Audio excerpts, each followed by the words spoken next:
Nous allons accueillir maintenant, Eliane, Monsieur Christophe Debien. Est-ce que tu veux bien présenter Monsieur Debien aux Avec plaisir, participants? avec plaisir. Nous avons joint Monsieur Christophe Debien il y a déjà un moment, en sa qualité de psychiatre, et puis parce qu'on le voit un petit peu partout sur les médias, parce que il est non seulement psychiatre à Lille, il a créé la chaîne YouTube Syllab, et il a récemment écrit un livre qui s'appelle Nos héros sont malades, où on peut trouver dans ce livre toutes les figures du cinéma connues, dans les films connus, qui représentent des stéréotypes de pathologies mentales, dont le plus connu pour nous, les troubles bipolaires, c'est bien sûr Homeland. Voilà, Monsieur Debien, je suis rassurée. Bonjour. Bonjour, j'étais là, mais je n'arrivais pas à vous joindre. D'accord. Merci pour cette présentation, merci pour cette invitation. Surtout, après, les interventions, de grande qualité, qui ont précédé mon intervention et puis, notamment celle de madame Aude Caria qui a particulièrement bien introduit le sujet. Alors effectivement, je suis là non pas en tant que psychiatre, mais je suis là en tant que youtubeur. Alors ça fait bizarre à mon âge d'être youtubeur, mais dans les actions Sisyphe à mettre en place, je pense que ça fait partie justement de ces actions, d'être présent dans ces nouveaux médias. Et notamment, je pense que c'est Jean-Luc Roland qui le rappelait tout à l'heure, étant donné l'enjeu sur les plus jeunes. Alors, je vais donc moi vous parler un peu de cinéma et de séries. Je vais essayer de tenir mon temps, ce qui n'est jamais arrivé, donc je vous le préviens, jusqu'à présent. Voilà. Est-ce que tout le monde voit bien mon écran? Impeccable. Impeccable. Alors voilà, pourquoi vous parler de films et de séries? Je crois que Aude Caria nous l'a parfaitement présenté, tout à l'heure, hein, l'importance, des médias. Alors on connaît l'importance des médias, on connaît leur impact, hein. Il y a eu pas mal de thèses qui ont été faites, qu'elles soient en médecine ou en communication, sur, l'impact de l'image.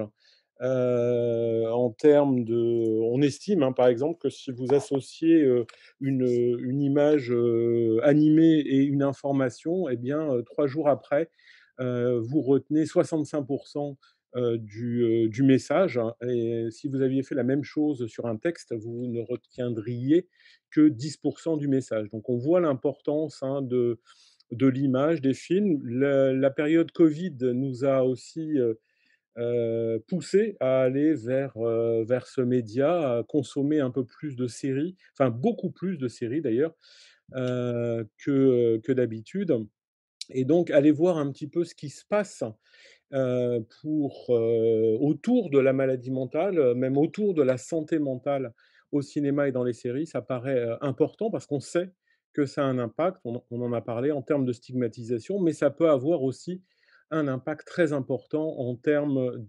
d'apprentissage. Alors, je vais commencer par vous présenter, par vous dire d'abord que, on peut considérer que, cinéma et psychiatrie, sont nés, quasiment à la même époque, puisqu'ils sont nés à la fin du 19e siècle, 1800 dans les années 1890, et que d'emblée, le cinéma va s'intéresser très, très fort à la maladie mentale, tout ce qui tourne autour, de ce que nous, on appelle aujourd'hui la psychiatrie, puisque, pendant la période du muet, et donc je vais vous présenter un petit exemple, hein, ça passe pas. Pourquoi ça passe pas? Là. Pendant la période du muet, hein, donc de 1899 à 1929, on estime qu'il y a plus de 450 films qui traitent de psychiatrie au sens large du terme. Vous voyez, ça, c'est Georges Méliès, hein, 1901, on est au tout début du cinéma. Et le film s'appelle, le court-métrage, hein, que vous pouvez trouver sur YouTube de façon gratuite, s'appelle Les Évadés de Charenton. Charenton étant à l'époque un grand hôpital psychiatrique. Alors vous voyez avec des images assez loufoques, hein. La représentation, du malade mental, elle est bizarre. Ce sont des clowns qui alternent entre le noir et le blanc. Alors à l'époque, le noir, hein, c'est particulièrement, stigmatisant. Vous avez un autre film qui va donner d'emblée, cette image, du fou, excusez-moi du terme, mais dans, The Escapic, Lunatic, hein, là aussi, il est sur YouTube de façon gratuite, où on voit, quelqu'un qui est une personne qui est habillée en Napoléon, qui est visiblement dans quelque chose qui ressemble à un hôpital, mais qui ressemble surtout à une prison. On sait que c'est un hôpital parce qu'il y a des soignants, hein, il y a des infirmiers et de façon, très caricaturale, hein, le court métrage se focalise sur, l'échappée, de ce «patient» entre guillemets, avec, tous les stigmates déjà de la psychiatrie. Là, on est en 1901 aussi, hein, c'est-à-dire la violence des soins, c'est-à-dire, quelqu'un qui s'habille en Napoléon, hein, qui se prend pour. Vous voyez, on retrouve d'emblée, tout ce qui aujourd'hui, nous pèse encore très, très fort sur la psychiatrie. Alors ça, on parle des, usagers, des patients, des personnes concernées, mais on peut aussi parler, d'emblée des, soignants avec cet extrait.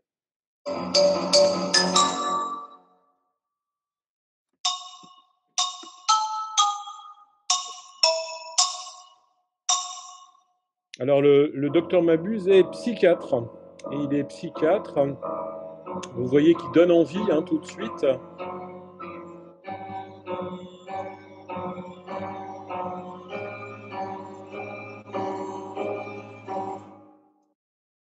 Il donne envie tout de suite, hein, il fait absolument pas peur. Vous avez vraiment envie de vous confier à ce psychiatre qui, a un autre métier et son autre métier, c'est arnaqueur, hein. Là, il joue une partie de cartes et il va utiliser l'hypnose pour, abuser, tous les participants autour de lui, hein. Il se déguise. Là, on est, dans les années 20 et dans les années 20, la figure du thérapeute, puisque c'est pas, il s'appelle pas encore psychiatre à cette époque-là, elle est très maléfique.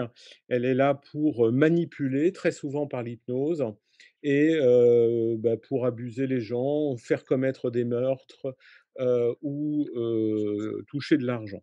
Donc vous voyez qu'entre, les personnes concernées par la maladie mentale et les soignants de l'autre côté, eh bien, c'est une catastrophe dès le début du cinéma. Heureusement, il va y avoir une espèce de virage. Alors, excusez-moi, hein, pour les historiens du cinéma, je fais des raccourcis, hein, en fait, il y avait déjà eu quelque chose dès 1926 hein, qui essayait de réhabiliter le soin psychique de l'époque, c'est-à-dire la psychanalyse à l'époque, hein, qui était très, très prisée des scénaristes. Mais c'est surtout, Alfred Hitchcock, hein, qui va entraîner un virage et qui va essayer de faire changer un petit peu, de faire changer un peu la vision, notamment du thérapeute, dans un film qui s'appelle Spellbound, dont je vous mets un petit ou qu'ils appellent aussi La maison du docteur Edward S, dont je vous mets un petit extrait.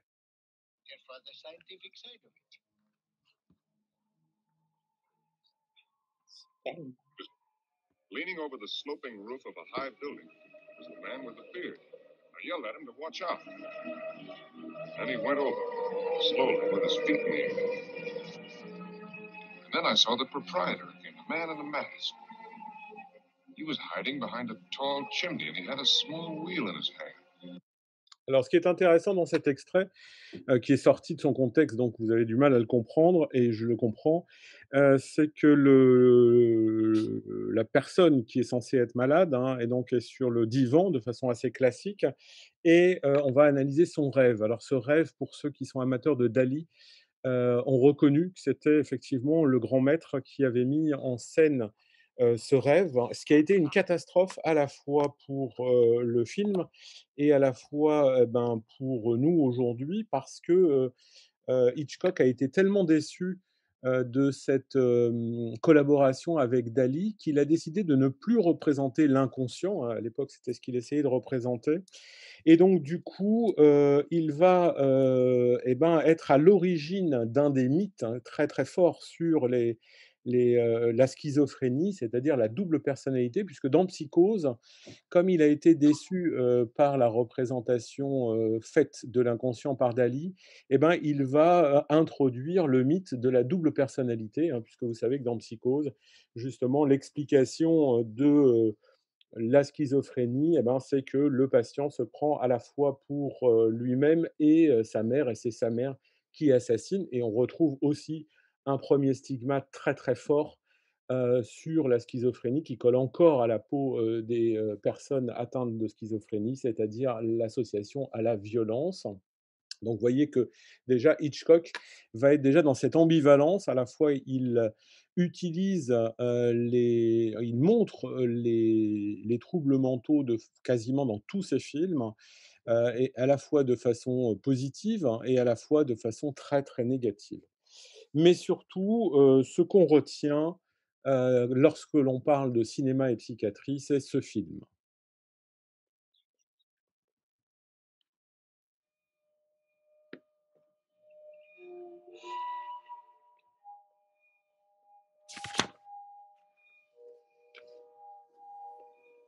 Why do you think they might think that? Don't make a bit of sense to me.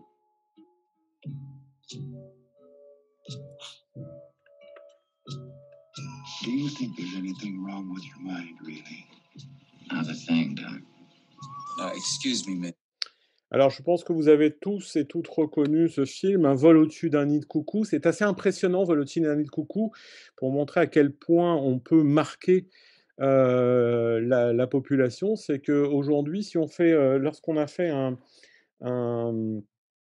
comment dirais-je? Un sondage auprès de la population générale, au moment de la sortie, de la série Ratched, donc qui est une série qui vient de sortir et qui est centrée sur le personnage de l'infirmière, maltraitante dans le film, eh bien, on s'apercevait que 75 de la population citait, Vol au-dessus d'un nid de coucou. Ce qui était drôle, c'est que chez les moins de 25 ans, ceux qui citaient Vol au-dessus d'un nid de coucou ne l'avaient jamais vu.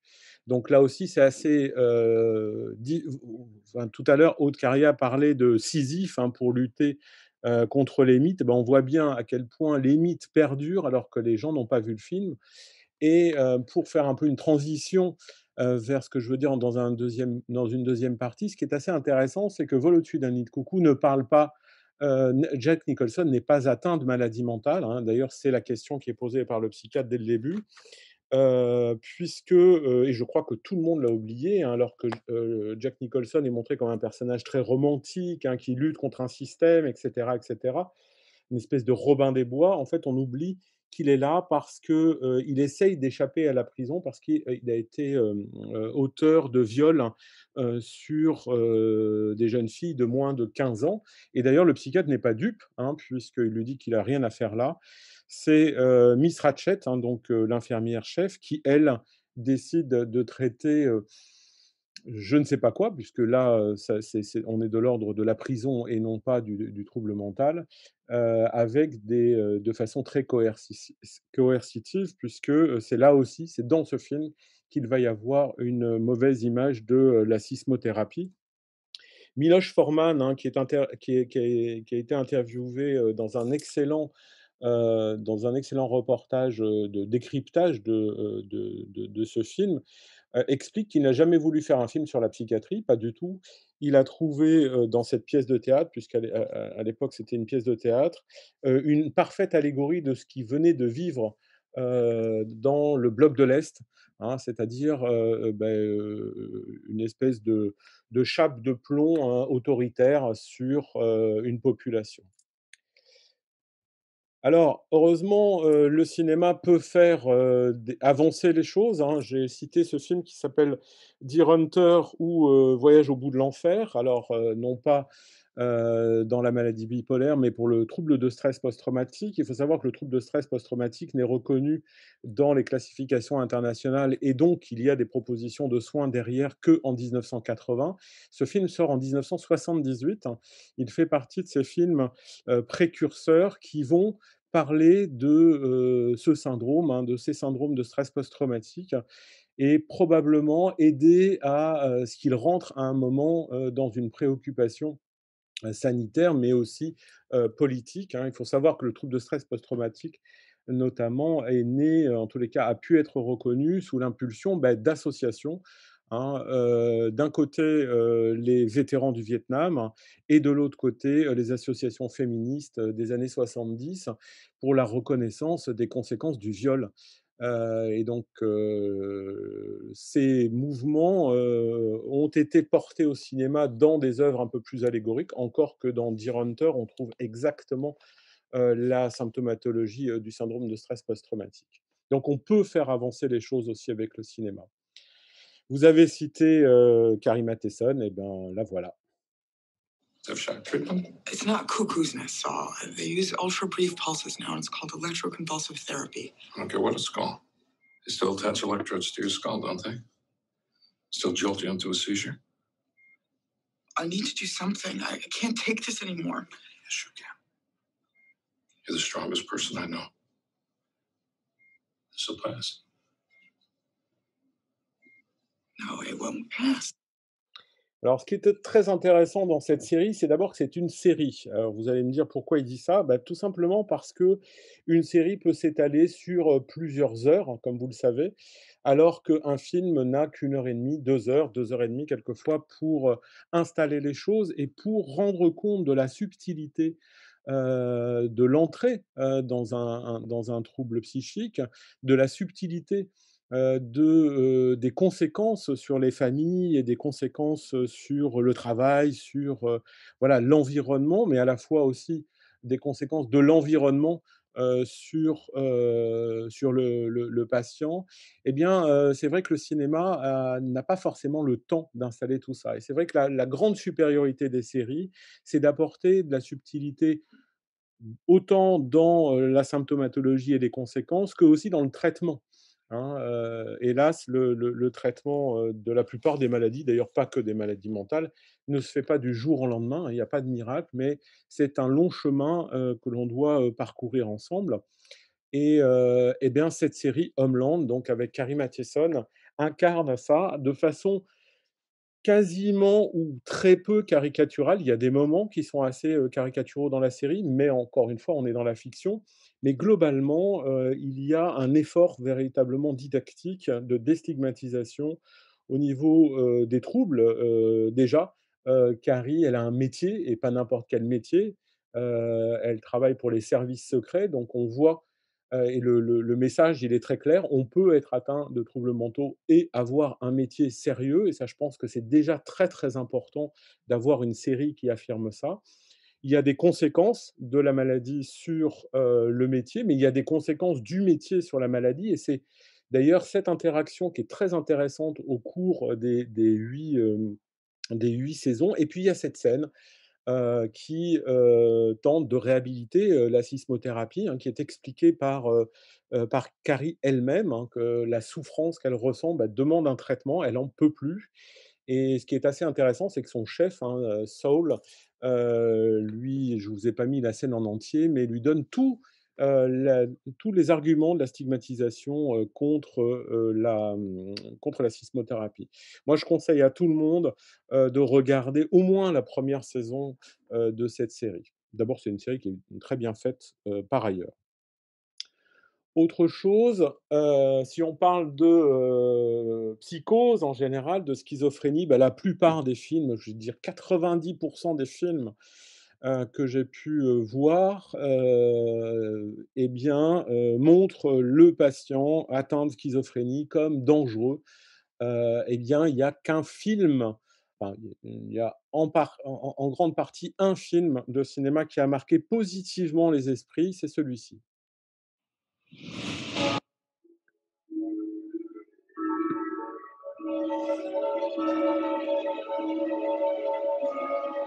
Ce qui vous distingue de tous les autres, c'est le fait que vous êtes de loin le meilleur.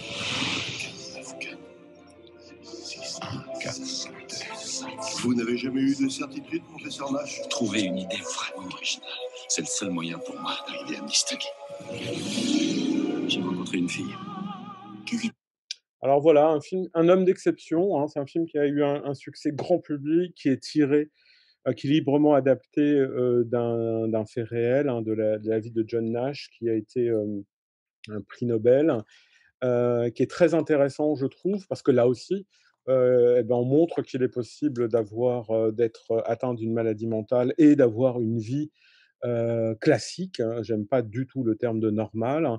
C'est-à-dire d'avoir un boulot, de faire des études, d'avoir une vie sentimentale et aussi les conséquences de l'un sur l'autre, hein, dans un aller-retour. Alors que moi, je trouve un peu trop hollywoodien, mais qui a au moins l'intérêt d'être un des rares films positifs sur la pathologie. Il y a une série qui est un peu passée sous les radars sur Netflix, encore une fois, qui s'appelle Maniac, qui est pour moi à ce jour la meilleure série sur la réflexion au-delà de la pathologie, mais la réflexion de ce que c'est que la santé mentale. C'est vraiment une série alors très exigeante, et l'un des personnages, hein, est atteint de schizophrénie, mais alors absolument pas de façon caricaturale et c'est vraiment très, très agréable. On voit qu'avant tout, c'est une personne comme vous et moi qui a, des problématiques vis-à-vis de son emploi, des problématiques vis-à-vis de ses amours et que la pathologie, vient compliquer les choses, point. Il n'est pas plus dangereux que vous et moi. Je rappelle, au passage que, notamment dans la schizophrénie, les sujets atteints de schizophrénie sont bien plus souvent, 18 fois plus souvent, victimes que la population générale, hein, d'agressions et d'atteinte à la personne.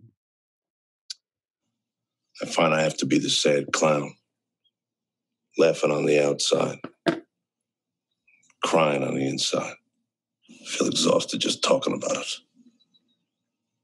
Alors, je vais accélérer. Je vous ai mis cet extrait d'une série qui a tout changé, à mon avis, dans la représentation de la pathologie mentale et notamment de la dépression.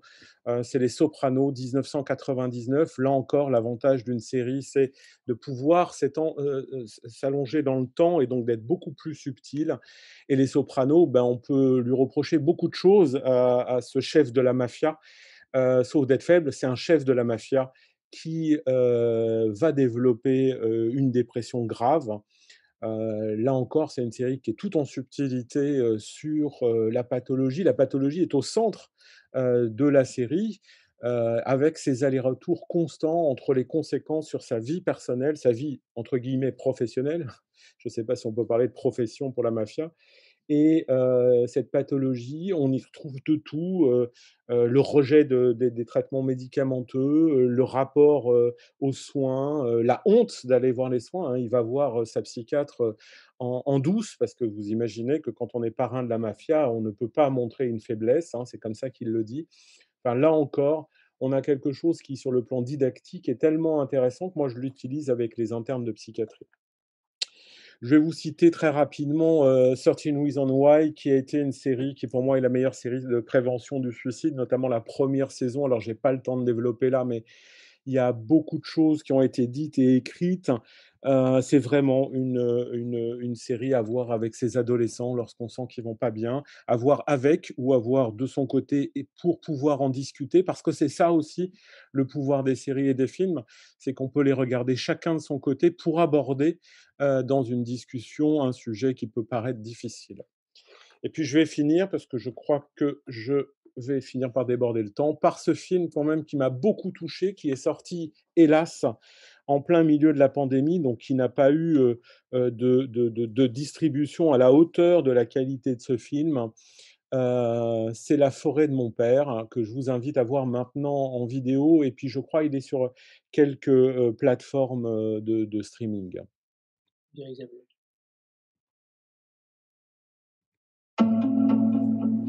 Ouais, c'est une petite vacances. Il croit que la forêt est à lui, mais elle est à tout le monde. Tout est à nous. Ouais.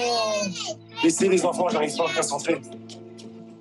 Pourquoi t'as acheté la télé? J'en rachèterai une. Avec quel argent? Qui est-ce qui s'est fait virer? Ça suffit. Arrête de compter. Prenez tout ce que vous voulez. On n'a qu'à tout laisser ici. Ils verront pas. Attendez-moi dehors, les enfants. On va rentrer par la forêt. Viens avec nous, s'il vous plaît. Lâchez-le! C'est grave. C'est un début d'épisode psychotique. Il a besoin de soins. Vous devez penser à vous. À vos enfants. Je peux pas lui faire ça. Ça a l'air dur. Alors, je tenais absolument à vous montrer cet extrait parce qu'il a été fait par une réalisatrice que j'aime beaucoup qui s'appelle Vero Kratzborn, avec qui j'ai eu la chance d'échanger, qui elle-même a eu une jeunesse un peu compliquée parce qu'elle avait un papa qui était atteint d'une maladie mentale. Peu importe la maladie mentale, et d'ailleurs dans le film, peu importe parce que c'est un film à hauteur d'adolescent, c'est un film à hauteur de famille. C'est très rare, je trouve, d'avoir des films qui montrent les interactions parfois difficiles entre les patients, enfin les personnes atteintes de pathologie mentale et leurs familles et les conséquences sur les familles. Franchement, regardez ce film. Et en conclusion, voilà, ce que je voulais dire, c'est que plutôt que de stigmatiser les mauvais films, regardons-les, pardon, essayons d'avoir une attitude d'explication et de responsabilisation, un peu ce que fait le programme Papageno sur le suicide, où il s'ouvre aux scénaristes et aux réalisateurs pour leur expliquer un certain nombre de choses. Après, c'est un choix artistique qui est fait, mais l'idée, c'est vraiment d'être éducatif vis-à-vis de ce qu'on nous montre, et c'est ce que j'ai essayé de faire dans mon ouvrage, hein, d'analyser 200 ou 300 films pour montrer ce qui était plutôt exact, plutôt ce qui était intéressant et plutôt ce qui était complètement de l'ordre du mythe. Je vous remercie et j'ai dépassé et j'en suis désolé. Oui, mais c'était passionnant, monsieur. Merci. Merci beaucoup.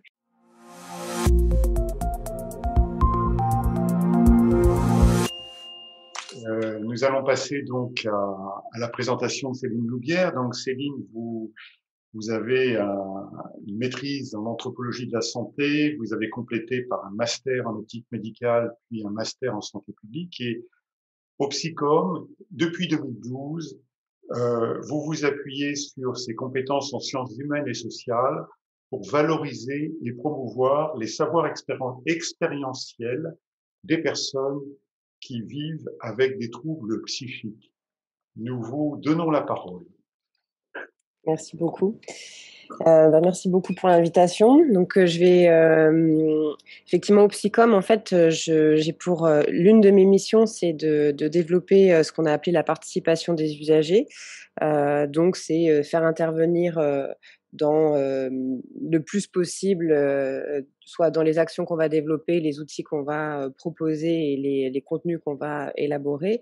Donc, la participation des personnes qui vivent quotidiennement avec ces problématiques-là. Juste Patrice, c'est vous qui partagez mon diaporama, si ça vous convient toujours? Voilà. Oui, c'est possible. Alors, je vous demande un instant. D'accord, merci beaucoup. Donc là, ce que je vous propose maintenant, c'est de vous partager un retour d'expérience, en fait, qu'on a pu expérimenter depuis nombreuses années maintenant au Psychom, qui s'appuie sur les travaux d'une chercheuse qui s'appelle Virginia Gracien, qui a travaillé qui a fait toute une analyse sur le traitement médiatique des troubles psychiques, voilà. Et à partir des travaux qu'elle a pu mener, en fait, on s'est inspiré de ça, mais en fait, on avait déjà un peu commencé depuis quelques temps. On a développé un réseau de personnes concernées par des problématiques psychiques et des proches qui souhaitent toutes prendre la parole en public et partager leur expérience et leur savoir. Et donc, on a développé, ça fait maintenant 8 ans qu'on anime ce réseau et qu'on les accompagne en fait à une prise de parole publique pour partager leur vécu, leur expérience et leur savoir. Donc, c'est ce que je me propose de vous partager ici. Et cette intervention va vraiment venir compléter tout ce qu'on a entendu depuis ce matin, puisque quand on voit l'intervention de Christophe Debien, on voit bien que En fait, le média, donc là plutôt culturel, va diffuser une image qui peut être dans les deux sens, c'est-à-dire qui peut être très négative, pessimiste, qui fait extrêmement peur, mais à l'inverse, ça peut être une image qui peut véhiculer de l'espoir, un champ de possibles, etc. Et là, ce que je propose, c'est plutôt de nous intéresser aux médias plutôt d'information, donc les journaux, la presse quotidienne, les documentaires ou les reportages qu'on peut voir à la télé et qui vont en fait venir s'inspirer de ce qui est fait dans les médias culturels et les deux vont s'inspirer et se nourrir de part et d'autre. Vous pouvez descendre s'il vous plaît, merci. Alors en fait, les travaux de Virginia Gracia ont mis en évidence que il y a deux figures principales qu'on retrouve dans les médias d'information essentiellement. Donc je fais très rapidement, mais en gros, c'est la figure du bourreau, le malade mental vu comme un bourreau, donc c'est les termes associés, hein, voilà, qui va susciter une émotion qui est celle de la peur. Donc c'est ce qu'on retrouve un peu dans ce que nous a montré Christophe Debian. Et l'autre figure, c'est la figure du patient victime, qui cette fois-ci va susciter une autre émotion qui est peut-être plus honorable, qui est l'émotion de la compassion. Vous pouvez descendre, s'il vous plaît. Donc, pour préciser, la diapositive suivante, s'il vous plaît, Patrice. Pour préciser la figure du bourreau, donc qui va véhiculer la peur, en fait, ce qu'il faut bien garder à l'esprit, c'est que ces visions-là, ces images-là viennent pas de nulle part, quoi. Elles sont, OK, on peut se dire que les journalistes vont piocher, dans ce qu'ils voient dans, les films et cetera, mais les films vont eux-mêmes se nourrir, de décisions, d'organisation de soins, de, de de prise de position politique. Donc là, si on revient sur la figure du bourreau, qui va inspirer la peur, elle trouve ses sources dans un héritage, mais qui remonte à extrêmement longtemps. C'est vraiment tout un héritage culturel qu'on porte, et dont on a beaucoup de difficultés à se défaire, qui est, celui de, le grand enfermement, la création des asiles, le fait qu'à un moment donné, on ait estimé que des personnes étaient tellement déviantes qu'il fallait les extraire de la société pour protéger la société. Après, dans un deuxième temps, on peut dire que ça peut être pour les protéger elles-mêmes. Plus récemment, on va trouver des faits divers qui sont traités en boucle de manière répétée, avec des vocabulaires qui vont induire des représentations négatives et qui vont avoir des conséquences. Donc, par exemple, le drame de Pau qui avait un jeune homme qui était sorti d'une hospitalisation et qui était crise aiguë et avait commis un acte criminel en tuant 2 professionnels de santé. Mais vous avez aussi le drame de Grenoble, donc les termes sont quand même assez forts aussi, qui pareil, avait eu un acte criminel qui avait fait que, suite à ce drame-là, à Grenoble, il y avait eu des prises de décision politiques et une incidence après sur, les hospitalisations et les contraintes de soins pour les personnes, qui étaient suivies, en psychiatrie. Voilà et ça, c'est quand même quelque chose qui est questionnant, c'est-à-dire qu'un acte qui reste un acte isolé, mais qui est un acte tellement fort et impressionnant, qu'il va être traité et repris de manière répétée par les médias d'information notamment, heu, ça va faire effet boule de neige, qu'on va avoir l'impression que ça prend une ampleur assez phénoménale et que du coup, c'est un événement qui va représenter toute une population et toute une situation et à partir de là, on va prendre des décisions politiques, structurelles, organisationnelles et cetera et de fait, un acte va avoir des conséquences pour toute une population de personnes concernées par des problématiques psychiques qui, par ailleurs, n'ont pas du tout, de difficultés, enfin, veulent juste être soignés, et retrouver un équilibre qui leur convient. Voilà, donc c'est dans l'idéal, il faut pouvoir, contrecarrer, ce genre de représentations qui, vont, apporter une image biaisée de la réalité. Il ne s'agit pas de dire: «Ce n'est pas vrai, ça n'existe pas», mais simplement de nuancer, de remettre en équilibre. Concrètement, si on regarde les conséquences donc de ce type de figure, la figure du bourreau qui serait répétée, et diffusée, bah, ça va dupliquer et ça va renforcer les images, et les stéréotypes, les images négatives et les stéréotypes, dont on a un petit peu discuté, qui ont été un peu évoqués depuis le début, de cette matinée. Et surtout, donc ces images négatives qui vont induire en fait un lien entre, la violence, et les troubles psychiques. Et les raccourcis, sont vite faits. C'est beaucoup plus facile, on va dire, de faire passer un discours, simple, binaire, dans les médias, surtout quand on passe par le visuel et cetera, que de transmettre un discours qui serait, plus nuancé et complexe. Je suis pas du tout en train de dénigrer, les médias d'information, ni les médias culturels, mais comme le disait Christophe tout à l'heure, on est tous autant qu'on est, en fait, on percute davantage aux images, on mémorise des messages simples, courts, donc il faut du coup être vigilant aux messages, qu'on transmet. Alors la figure suivante et donc la diapositive suivante, s'il vous plaît, merci beaucoup. Donc là, on revient sur la figure de la victime. On se dit: «Bon, bah, finalement, la figure du bourreau, c'est vrai qu'elle est vraiment pas très intéressante». Elle peut avoir, des conséquences donc problématiques. Donc finalement, cette deuxième figure de la victime, le patient victime qui va susciter de la compassion, elle est peut-être beaucoup elle est plus intéressante à travailler et il faut peut-être, se concentrer sur cette image-là. Donc effectivement, elle a de réels points positifs puisqu'en fait, si on reprend,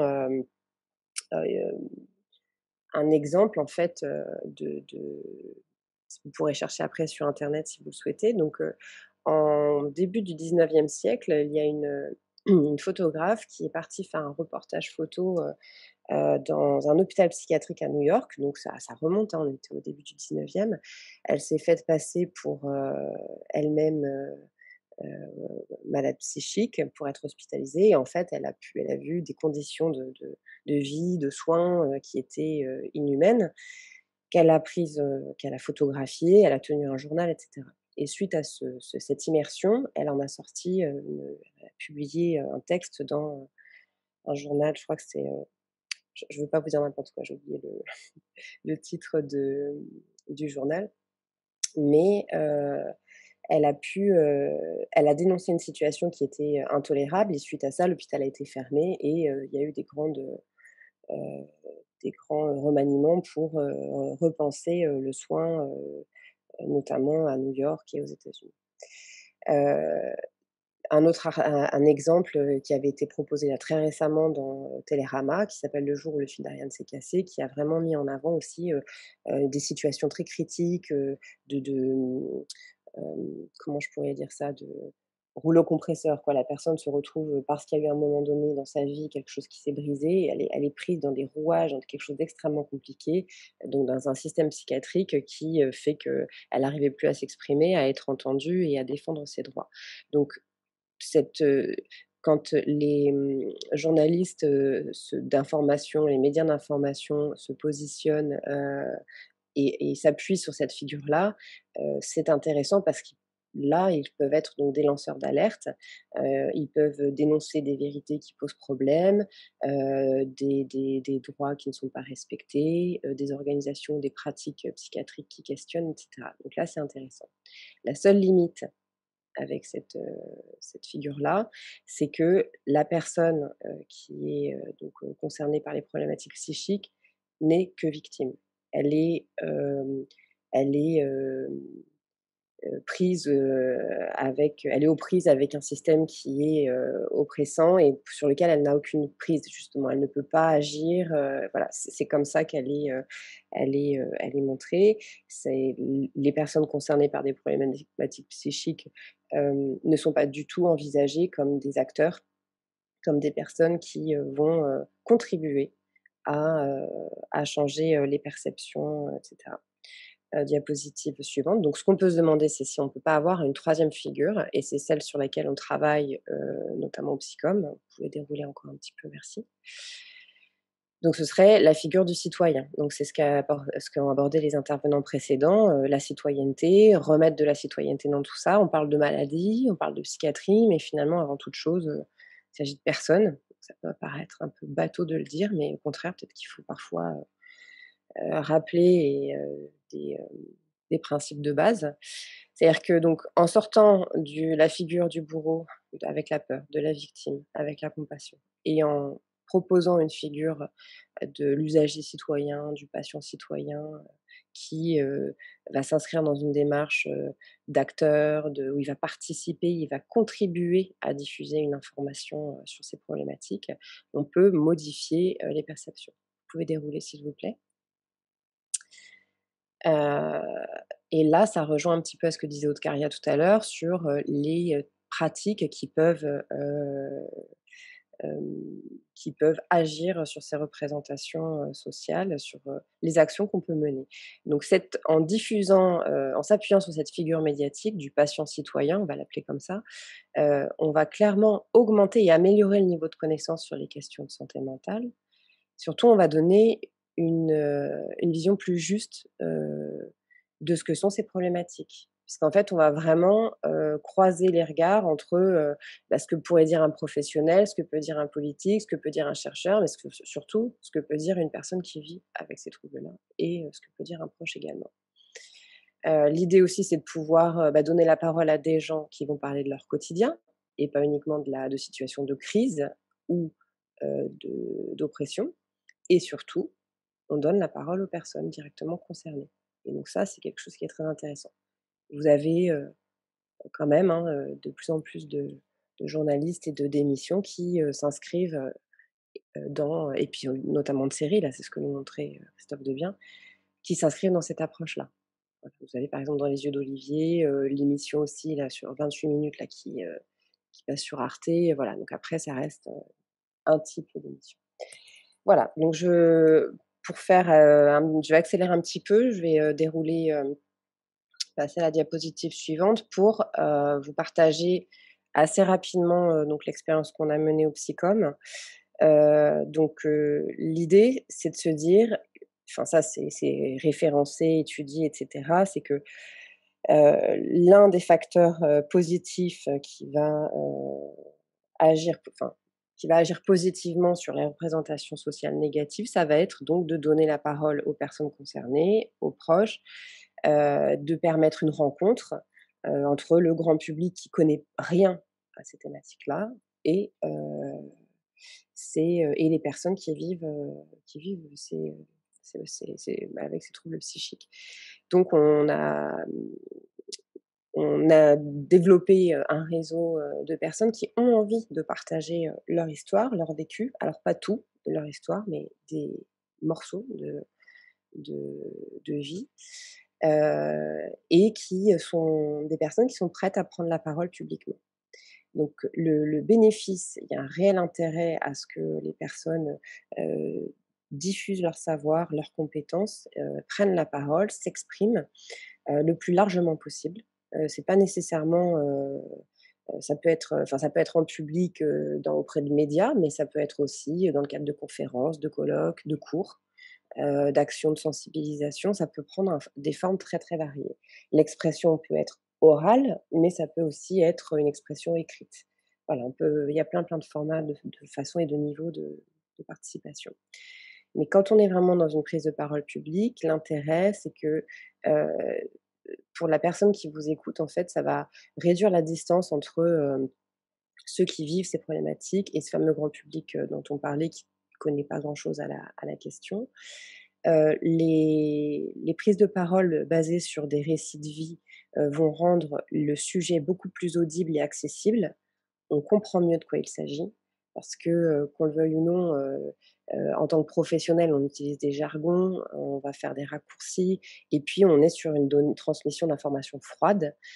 Donc pouvoir partager un contenu qui est basé sur une histoire vécue, c'est quelque chose qui permet au spectateur, en fait, de se projeter dans ce que vous avez vécu. Il ne s'agit pas de dire que les témoignages doivent remplacer les prises de parole des professionnels, mais vraiment qu'il y ait une sorte de complémentarité et de croisement entre les deux approches. Heu, Autre bénéfice extrêmement important, c'est pour les personnes qui vont prendre la parole.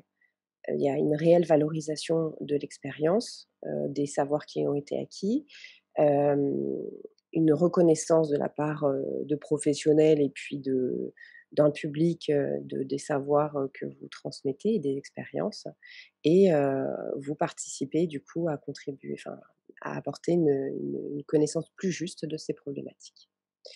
Voilà et pour, terminer sur la dernière diapositive, avant-dernière, hem, il est l'intérêt de ce réseau, en fait, c'est de pouvoir proposer un accompagnement à la prise de parole. Parce qu'il faut garder en tête que si le partage d'expériences est extrêmement, bénéfique, pour les actions qu'on veut mener, pour les sujets qu'on veut défendre et cetera, il faut que ce soit un contenu préparé, pour, d'une part, se préserver soi, ne pas raconter, encore et encore et encore son histoire parce qu'au bout d'un moment, ça peut être douloureux ou on peut s'y perdre et cetera. Donc il faut pouvoir s'y préparer en amont pour bien identifier le message qu'on veut qu'on veut transmettre, les pans de son histoire qu'on veut partager, et ceux qu'on ne veut absolument pas partager publiquement. Donc là, je vous ai présenté une série de petites questions, qui sont basées sur, ce qu'on peut retrouver, dans les méthodes qu'on appelle de média training, sur quand on veut apprendre à communiquer auprès des médias. Voilà, c'est des méthodologies, très cadrées, qui existent et qu'on peut trouver sur internet. Donc s'interroger sur le contexte de notre prise de parole. Pourquoi est-ce que je veux prendre la parole pour parler de mon histoire? Quel est mon objectif? Quel est le message que je veux transmettre? Pour dire quoi? Pourquoi est-ce que je vais y aller? Comment est-ce que je veux le dire? Quel format? Interview, colloque, écrit, oral? Et voilà, après argumenter, soigner son vocabulaire. Parce que vous aussi, voilà, petite chose à garder en tête, vous devenez au bout d'un moment, enfin, on est expert de son sujet. À force, d'expérimenter et de vivre avec, ces problématiques au quotidien, on développe, du jargon. Voilà et notamment dans les associations de patients, parfois, on peut avoir, des termes qui ne sont pas du tout compris par tout le monde. Voilà et enfin, dernière diapositive, mais qu'on pourra détailler ultérieurement si vous le souhaitez, c'est je voulais vous proposer un petit, ce que j'ai appelé un mémo mantra, qu'on retrouve pareil dans ces accompagnements à la prise de parole publique, aux média training et cetera. C'est que quand on veut prendre la parole en public, ça peut paraître contraignant de limiter, de cadrer comme ça, mais en réalité, on y gagne après en efficacité et puis en précision, sur le sujet et on est beaucoup plus à l'aise, quand on prend la parole, après coup. C'est de se dire finalement, garder à l'esprit qu'il faut aller à l'essentiel. Je vais pas tout raconter, je peux pas raconter toute ma vie. Je dois choisir un sujet, un thème que je veux défendre parce que si je raconte ma vie, c'est pas par hasard, si je raconte ma vie, si je partage mon expérience, c'est parce que je veux défendre un thème, je veux qu'on connaisse mieux la question des troubles bipolaires, je veux qu'on reconnaisse, les savoirs et cetera. Savoir vulgariser parce qu'effectivement, on jargonne et enfin, un dernier exemple qui qu'on devrait tous appliquer mais qu'on fait pas, compresser le langage pour communiquer efficacement, éviter les longues phrases et puis, et et les longues interventions qui dépassent peut-être le temps. Voilà pour mon intervention. Je suis à disposition si vous souhaitez, échanger, davantage sur ces questions, mais je voudrais quand même garder un petit peu de temps pour, pouvoir échanger avec le public. Merci beaucoup.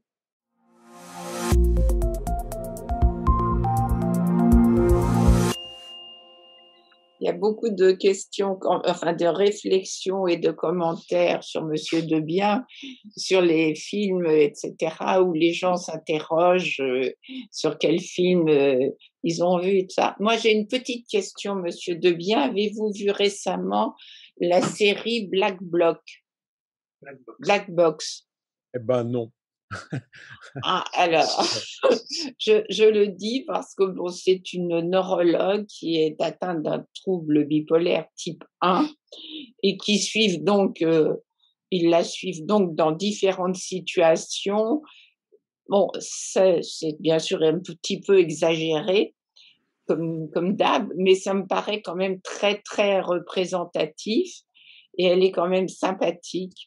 Bon, voilà, je voulais juste signaler et il lui arrive beaucoup de malheurs, mais on sent qu'elle va s'en sortir.